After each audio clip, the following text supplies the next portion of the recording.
លក់អីលក់អត់ច្រឡំគេហ្មងណាបងប្អូនស្រីពីរនាក់នេះដឹកដៃគ្នាមកលក់ទឹកផ្លែឈើអត់ឲ្យច្រឡំគេទេទឹកចេញមកផ្លែចេញមកទឹកទៀបទឹកអីណានេះបងប្អូនមើលតែខ្ញុំភ្លក់ទៅមានអីរសជាតិឆ្ងាញ់តើបងអូនហើយគាត់ថាគាត់ទៅតែលក់បាន2អាទិត្យទេប៉ុន្តែអូភ្ញៀវឈរចាំត្រង់ជួច្រើនខ្លាំងមែនតើហ្មងណា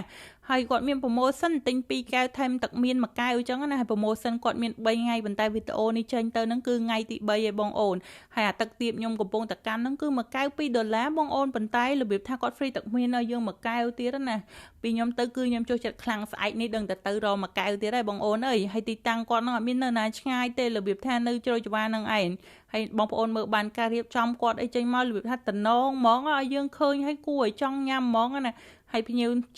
ច្រើនខ្លាំងហ្មងបងអូនរបៀបថារសជាតិឆ្ងាញ់ដល់ពេលអញ្ចឹងទៅមួយថ្ងៃហើយស្អែកទៅទៀតអញ្ចឹងណានេះមើលតែភ្ញៀវទៅហើយនេះខ្ញុំទៅឡើងយប់ម៉ោង9នេះណានៅតែមនុស្សច្រើនទៀតហ៎បងអូន